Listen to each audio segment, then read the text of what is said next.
volta com o programa Viver é Melhor, aqui na Boa Vontade TV. Hoje nós vamos falar de um assunto que move muita gente em casa, né?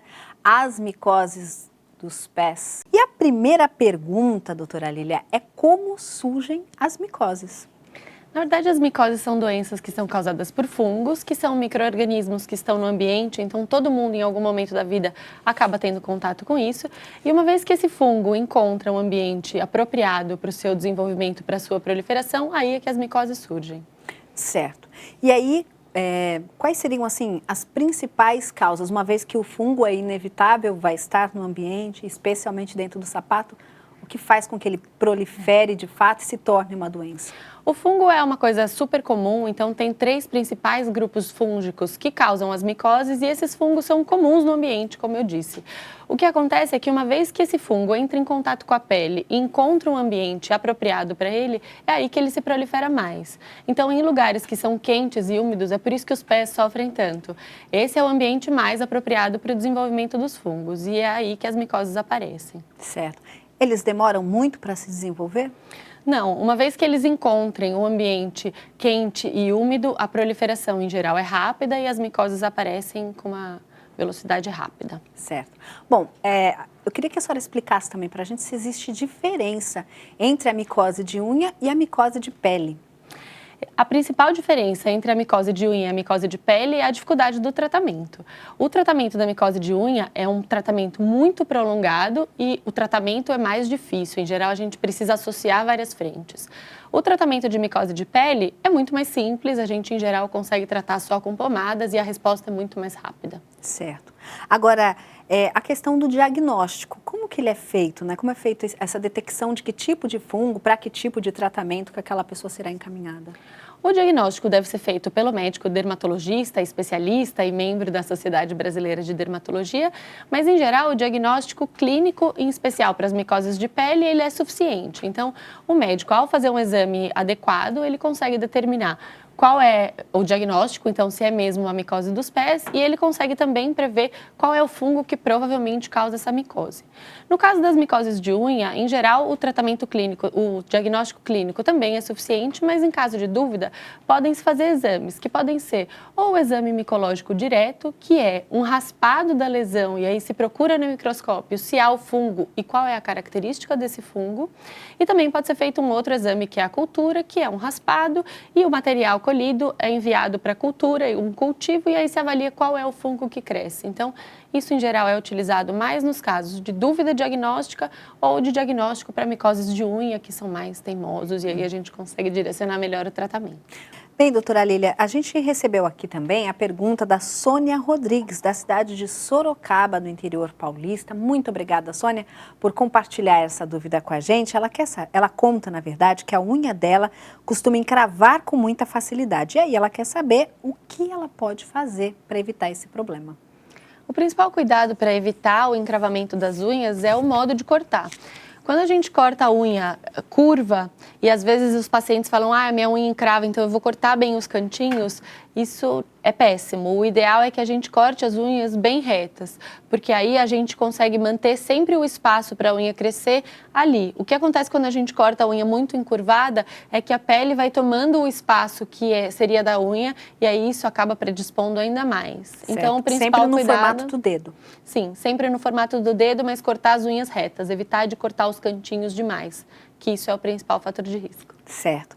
Bom, o Cláudio Torres, da cidade de São Paulo, capital, também tem uma dúvida. E lembramos você que está em casa que pode compartilhar sua dúvida também com a gente. É só ligar 0300 10 07 940 ou então acessar o nosso e-mail através do portal boavontade.com/tv.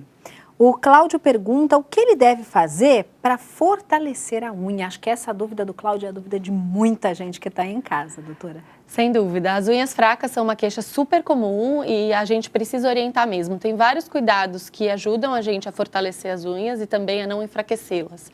Então, o principal é evitar contato com água por um tempo prolongado. Então, se for mexer com louça, mexer com roupa, o ideal é sempre usar luva, porque tudo que ensope as unhas acaba deixando-as mais fracas. Evitar o traumatismo, então, o hábito de ficar batucando, pacientes que são digitadores ou músicos, às vezes acabam tendo um trauma repetido. Outra coisa é manter as unhas bem hidratadas, não ensopadas, mas hidratadas. Então, desde o uso de óleos até ceras de cutícula ou cremes hidratantes para as mãos, sempre massagear em cima das unhas, e isso várias vezes por dia também ajuda muito. Agora, uma coisa interessante também é assim, se o tempo vai influenciar, né? Se a micose acaba aparecendo mais na época do frio, porque os pés vão ficar sempre mais recolhidos ao sapato, ou se na época do calor, porque muitos usam sapato fechado todos os dias e aí a temperatura esquenta, o pé sua muito mais. Em geral, as micoses acontecem mais no calor por vários motivos. Então, primeiro, porque o pé sua mais. Então, o uso de sapatos, principalmente de plástico ou de borracha, acaba deixando os pés muito abafados e com o suor isso acaba piorando e facilitando o aparecimento das micoses. Mas, além disso, no verão, as pessoas usam muito, têm o hábito de ir a piscinas e a lugares de grande circulação. E esses lugares são lugares de grande risco para a contaminação fúngica e o surgimento das micoses assim. Então, as piscinas que são tão faladas sobre isso, mais do que a piscina em si, é a questão da borda da piscina, que muitas pessoas andam descalças ali. É um lugar que está quente, porque em geral tem incidência solar, e aí tem um pouquinho de água que funciona como um meio de cultura ali, e é por isso que é tão comum se pegar micose em lugares de piscina, muito mais pela borda. Certo. Vamos agora também trazer aqui algumas dúvidas dos nossos telespectadores. Sim, você participa com a gente, compartilha com a gente a sua questão e, claro, tem a resposta aqui no programa Viver é Melhor. É só ligar 0310 07 940. A Bianca Bezerra, ela está na cidade de Valparaíso de Goiás, no estado de Goiás. Um abraço para você, Bianca. E pergunta se é verdade que o tratamento para as micoses dos pés pode prejudicar o fígado. Sim, na verdade, os remédios, os antifúngicos, então os remédios que a gente usa para tratar as micoses, eles podem ser ou tópicos, ou seja, cremes, loções ou soluções, ou eles podem ser sistêmicos, ou seja, comprimidos e cápsulas. Quando a gente pensa em tratamento tópico, isso não tem problema nenhum, não vai afetar o fígado. E pensando no tratamento sistêmico, a gente, em geral, precisa de exames de sangue para saber se a função do fígado está boa. E quando o tratamento é mais prolongado, por exemplo, no caso das micoses de unha, a gente repete esses exames ao longo do tratamento para saber se há alguma lesão hepática. Certo. Mas isso é mais no caso do tratamento sistêmico, que é muito mais comum quando é um tratamento de micose de unha e não de pele.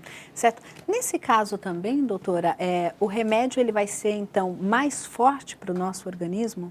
Por isso que o fígado acaba sendo afetado? A questão do forte ou não, isso é um conceito um pouco subjetivo. Quando a gente pensa num remédio forte, por que a gente precisa pedir exames? Porque o remédio, o antifúngico, ele é tomado por um tempo muito prolongado. Então, em geral, para tratamento de micoses de unha, o tratamento dura 4, às vezes 6 meses de uma medicação de uso prolongado. E essas drogas têm metabolismo hepático, ou seja, elas são processadas e metabolizadas pelo fígado.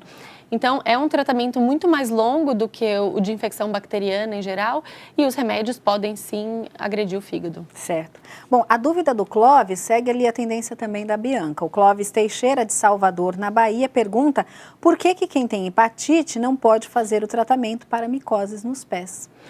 Isso é uma coisa que a gente também tem que pensar que, como a droga é metabolizada pelo fígado, em pacientes que tenham hepatite, em geral, há algum comprometimento da função hepática. Então, não é que não pode, mas de uma maneira geral, a gente evita e tenta tratar de outras formas. Então, a gente tenta fazer um tratamento tópico otimizado ou fazer um tratamento impulso, que a gente fala, que é usar o tratamento de tomar, mas só algumas semanas por mês, na tentativa de diminuir os efeitos colaterais. Certo. Em casos de hepatite ativa, então, que realmente a pessoa esteja em vigência do tratamento, aí a gente realmente evita mesmo, porque isso, às vezes, a ideia de tratar acaba sendo pior do que não tratar. Traz efeitos colaterais, né? No caso ainda aqui da pergunta do Clóvis, ele fala sobre a hepatite, mas qualquer doença hepática, então deve-se ter um cuidado maior, um acompanhamento ainda maior do médico especialista. Sim, né? o tratamento de doenças tratamento de micoses de pele e de unhas sempre deve ser acompanhado por um médico especialista. Em casos de doença do fígado, quando a gente fala doenças do fígado, tem, por exemplo, pedra na vesícula, que é uma doença do fígado, mas que não tem impacto sobre a função do fígado. A esteatose hepática, que é um acúmulo de gordura, também é muito comum e não tem impacto na função hepática. Então, a gente tem que tomar um cuidado especial em doenças que sejam hepáticas e que levem a um comprometimento da função. Isso é o médico especialista que consegue diferenciar. Isso. Bom, a Júlia Assunção, de São Paulo, capital, pergunta se lixar a parte superior da unha pode contribuir para o aparecimento de micoses. Na verdade, o lixar a parte superior da unha pode colaborar para o aparecimento de micose se a lixa usada estiver contaminada. Quando a gente lixa uma unha que esteja contaminada com fungo, essa lixa fica cheia de fungo e à medida que a gente usa a mesma lixa nas outras unhas, isso acaba contaminando as outras. Então, no tratamento das micoses de unha, a gente orienta sim um lixamento, mas é muito importante descartar a lixa da unha que foi contaminada para evitar... Certo. Aí, mais uma vez, aquele destaque importante, especialmente para a pessoa que vai à manicure, não é, doutora? Sempre material descartável para evitar esse tipo de problema, né? Sim, isso é uma coisa super importante. Na verdade, uma das coisas que é mais importante na prevenção de micoses de unha é o cuidado com a manicure. Então, a lixa, tentar ao máximo o cuidado individual, então ter o seu próprio material. A mesma coisa com os alicates e mesmo os esmaltes. Tem alguns estudos que mostram que o fungo fica viável no esmalte.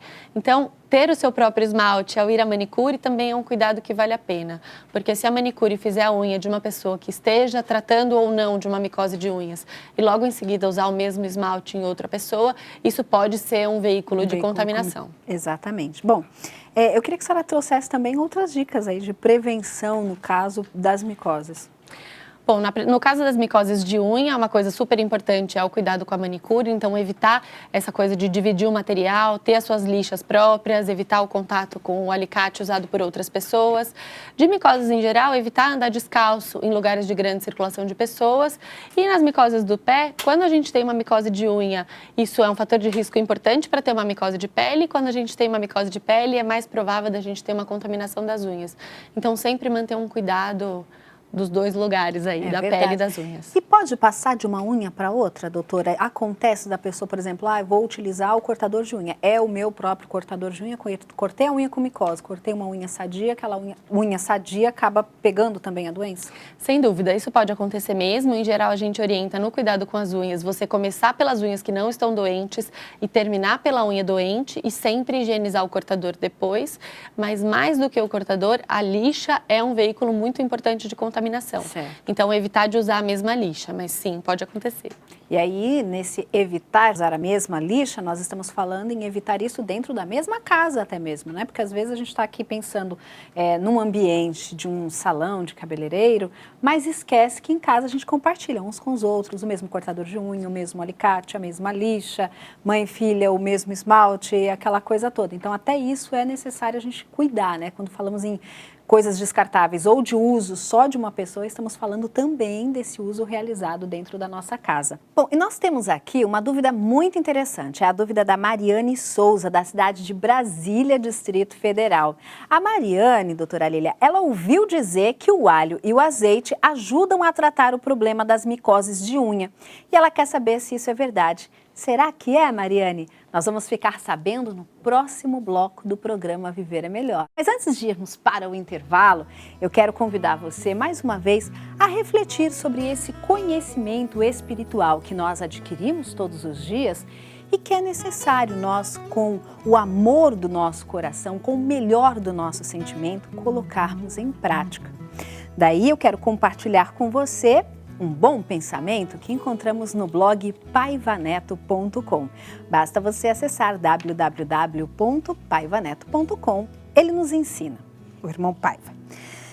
Não basta ter conhecimento, é preciso saber empregá-lo em benefício dos povos. O altruísmo é chave para a sobrevivência como sociedade da criatura humana. É preciso a gente aprender a compartilhar. E aí não é só compartilhar as piadas, compartilhar as informações equivocadas, compartilhar aquilo que de errado acontece com a vida alheia. É preciso a gente aprender a compartilhar solidariedade. É preciso a gente aprender a compartilhar o amor do nosso coração. A gente precisa aprender a compartilhar o respeito entre as pessoas, dentro do nosso lar e fora dele também. Então, ter o conhecimento, saber aquilo que é correto, não adianta apenas se nós não empregarmos essa solidariedade, esse altruísmo, esse melhor de nós em favor desse conhecimento, em favor e em benefício daqueles com os quais nós vivemos. Não basta a gente procurar, por exemplo, a paz só lá nos campos de guerra. É preciso que a gente procure antes a paz no nosso interior. Não adianta a gente falar contra a violência somente fora da nossa casa. É preciso a gente observar as nossas ações para com aqueles com os quais nós convivemos dentro do nosso lar. Conhecimento espiritual, mais uma vez a gente repete esse pensamento do irmão Paiva, que é título de um de seus artigos, gera fartura. Essa fartura do nosso espírito. Vamos para um breve intervalo refletindo sobre isso e participando do programa Viver é Melhor, que volta daqui a pouquinho. O telefone é o 0300 10 07 940. Até já!